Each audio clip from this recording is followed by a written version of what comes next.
Hey everyone, it's Jill the Wandering Stamper coming to you today with a really fun card that you can create using the Biggest Wish stamp set. It's so versatile, you can basically use it with any paper. There's all kind of messages and interactive ways to use the stamps. So I am going to show you a couple of card ideas, so hopefully you will love the set as much as I do. So let's turn the camera down and get started. Okay.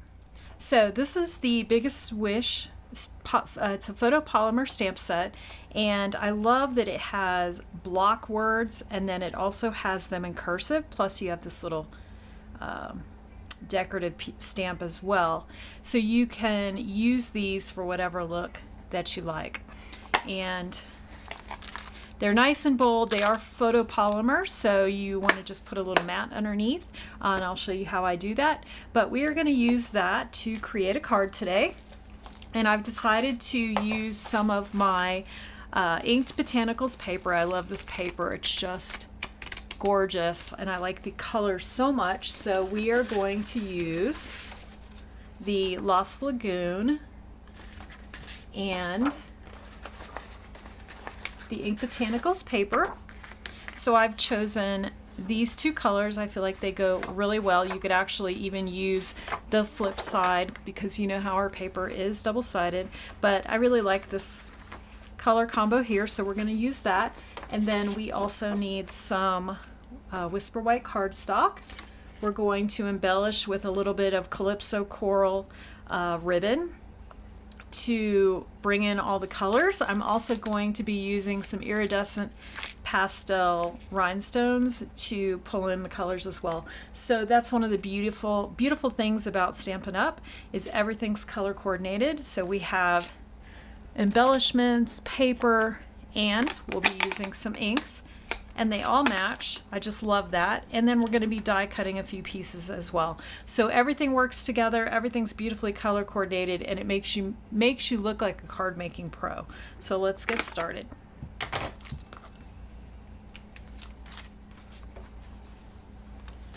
So we're going to start out with a piece of Whisper White cardstock.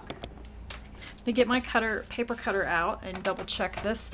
This should be a half a sheet of paper, so it should be 5.5 by 5.5 by 8.5, which it is. And then we're going to be scoring it at 2 1/8. Get some things out of my way here. So we'll score it at 2 1/8 and 4 1/4. Okay, that's all that there is to that. So then you will fold it like a regular card, but then you'll fold this extra piece outwards, like that. We're going to take our bone folder while we're thinking about it and burnish those edges. I like to do it as I'm cutting because I will forget to do it later and wonder why my card isn't tight. So there we go. So we're going to set this piece aside. And now we're going to grab our 2 pieces of Designer Series paper. So you could use 2 pieces of the same paper, or you could mix and match something that coordinates, and that's what I've decided to do. So the Designer Series paper is going to be cut at 2 inches by 5 inches. So I'm just going to cut a 4-inch piece here. And I'm doing it this way because I just want to make sure I have this big leftover piece for something else. And then I'm going to cut it. So remember, it's 2 by 5, so I'm just going to cut this in half now. So I've got 2 2-inch pieces, and then I'm going to cut those at 5 inches. And you can actually stack this. I have the loudest plane going overhead right now. Can you hear that? It probably is coming from the air base because we're literally across the street from Fort Carson. So there's our 2 pieces, so you could actually make 2 cards with that. I'm going to set it aside for a card to make later. And then I'm going to cut one of these. Actually, just going to cut one because we really only needed one, even though I cut 2. So that's 2 inches by 5 inches. Okay. So you need one of each of these. So we'll set those aside. Put this designer series paper away.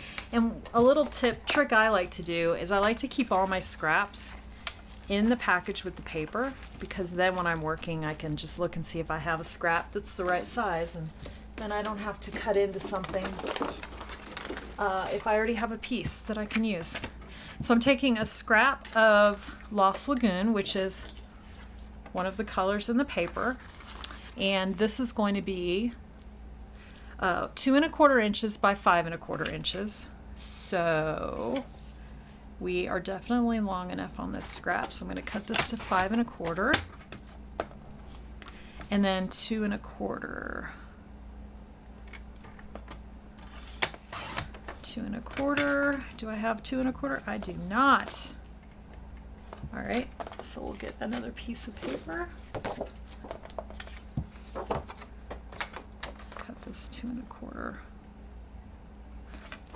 I've been trying to work hard on using my small scraps, because I don't know if you do it, but I tend to accumulate a lot of scraps and then I don't use them, and then I end up with more and more and more. So I'm trying to be better about using my scraps first before I cut a fresh sheet of paper.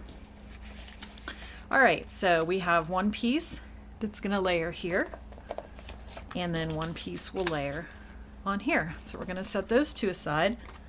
So we have all of our cutting done. So we have our piece of Whisper White, and we have our 2 panels. And then I went ahead of time so I wouldn't have to take your time, and I die cut these 2 pieces of paper for the front, and I'm going to show you where I got that. These dies come from, and this is actually a really great stamp set if you don't have it. It coordinates with the Something Fancy stamp set. So this is the Something Fancy dies, and these are so handy if you don't have them. These are basically all tags. So you've got all the different shaped tags, and then these pieces, these small pieces, actually create the little toppers for the tag. So you can cut out flowers, you can put this piece on this tag and cut out flowers. There's some leaves, and then there's just a little teardrop, which would be a hole where you could put a ribbon through. So this is a really good die set. You don't really even need the stamps if you were just looking for a good set of tag dies. This Something Fancy dies is great, but it happens to also coordinate with the Something Fancy cling sets. There are so many sayings here, and they all fit beautifully within one of the dies that coordinate with it. So this is a great set too. We're not using the stamp set today, but we are using the dies, which is what I created this from, and they all nest together. There's actually 3 or 4 dies that nest together in this shape, so this was perfect for this card.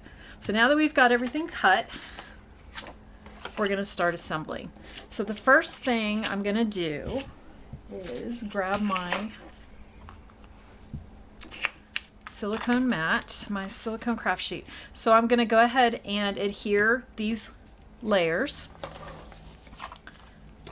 to this Lost Lagoon. Look how pretty this is. So pretty as well. I really have a hard time deciding what colors I want to show when I make cards with this paper, because it's just all very pretty. I've used so much of it. I'm going to probably have to buy some more because I see myself using it again and again and again. So I'm just getting this layered nice and even, and then I'm going to do the same thing with this piece. Look how pretty these leaves are on the back of this piece. It's just lovely. I think this would make, some of these would make really good fall cards too. I think that this is just the right color to pass as summer or fall. So these are layered on. So now we're going to take our cardstock, and you just want to decide, and again, you could use this for both panels and have them match. But you want to just decide, do you want it to be this way, or do you want it to be reversed like this? Either way is super cute. I think I'm going to do it this way. So I'm going to go ahead and put my adhesive on here. This card is super simple. You can crank out. If you need to make, I like to make a stack of birthday cards or anniversary cards and just kind of have them at hand, because I don't know about you, but sometimes those things creep up on me a little bit and all of a sudden I need to send a card. So I like to have these made. So that's all I did there, is layered it onto the edge. And then I'm going to do the same thing to this one, but first I'm going to add a piece of ribbon.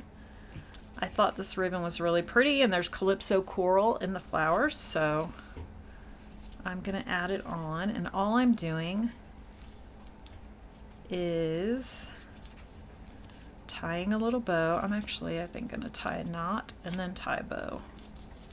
I'm not very good at bows. Sometimes I just do faux bows, but we're going to see if we can get this right. I think I have enough to tie a bow.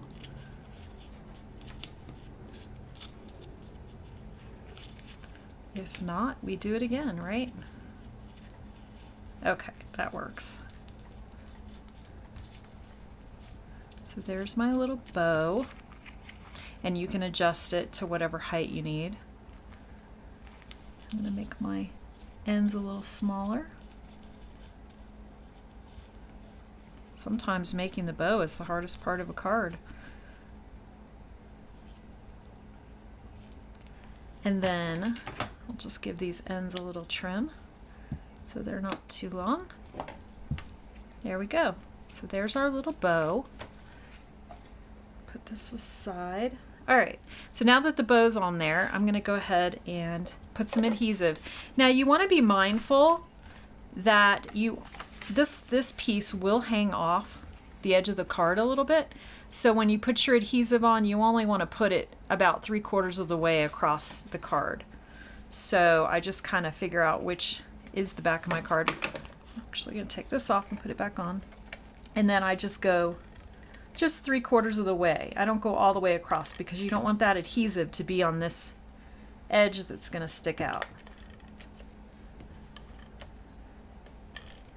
And I'm using Stampin' Seal Plus, so it's super strong, so I'm not too worried about covering everything. And then once I have that adhesive on there, I'll pop this bow back on. I just like to do it first so I can make sure that it's tight enough. Oops. And the bow will now stick to the back and not move around on you too. So once I have that done, then I'm going to go ahead and I like to line the top of this with the top of the other piece so everything is the same. Make sure it's straight, or as straight as possible. Okay, so there you go. So that's all put together. And you have plenty of room to write. You could even add another label here if you wanted to. There's plenty of room to write. So that's done. We're going to set this aside. And I'm going to grab my 2 die cut pieces. Where did I put them? Anybody know? Ah, here they are. They slid under my stamp cleaner. All right. So what I've decided to use is the hello stamp and the friend stamp. So hello friend. And I've grabbed the colors that are in the card. So I think what I'm going to do is stamp hello in crushed curry. Hopefully there's enough ink on this pad. This pad is almost dry. I've got to re-ink it a little bit.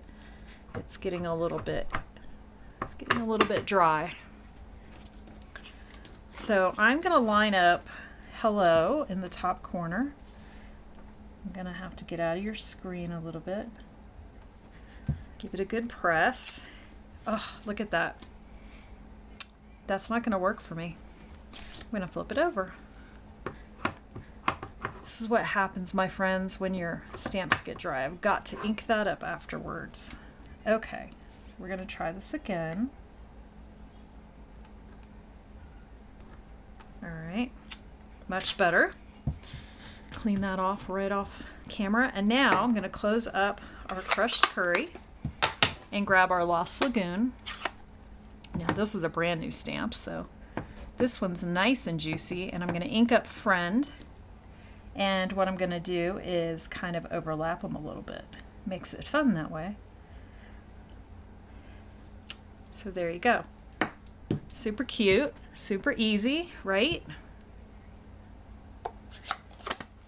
Now, you can adhere this directly onto this piece, but I think I'm going to use some dimensionals just to give it a little lift, a little added height. I just think it's more interesting that way sometimes. So I'm using my Take Your Pick tool to put these little puppies on here. No more getting my fingernails gunky with this tool. Have you ever done that? You just end up with so much adhesive and sticky stuff. And I end up with these little pieces of paper all over the place. We call them little Klingons here. So this way I'm able to pick them all up together and put them aside so they're not floating around my RV. So now that that's done, I'm going to just layer it onto this piece. Super simple. And then it's simply going to go on this card. So then you just want to decide, do you want it to go under the ribbon or above? I kind of like it under, so I think I'm going to do it that way. So again, you only want to put your adhesive maybe a little more than halfway. So I'm going to go ahead and just go about halfway on this. My adhesive is almost empty.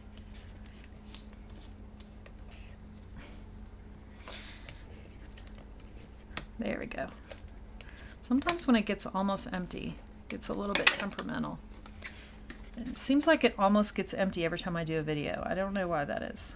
Okay, so make sure everything is nice and even and pop that on there. So you could add another layer of this directly under if you wanted to. I kind of like this because I can kind of leave it plenty of space to write a note to whoever I send this to.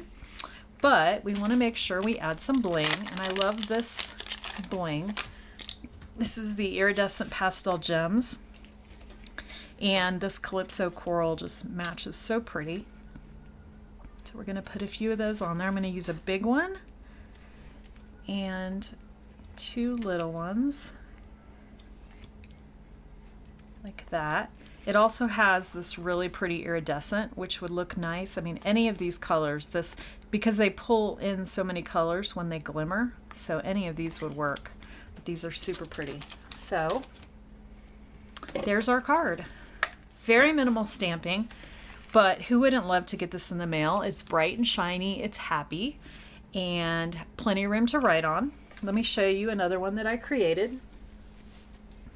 This one is another using the Biggest Wish, and I used, well, I put it away, but I used some Designer Series paper. Let me see if I can grab it really quickly for you.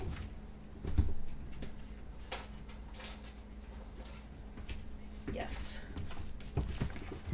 This paper is the Bright and Beautiful 6x6 Designer Series paper.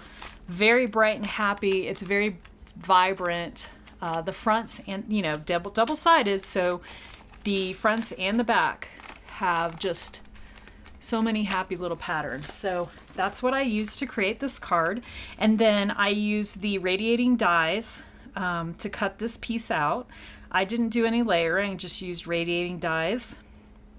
Cut those out, added some bling to the front, and I made a matching piece for the back. So it says Happy Birthday Friend, and when you close it, they all line up. And then I used a piece of ribbon that I had.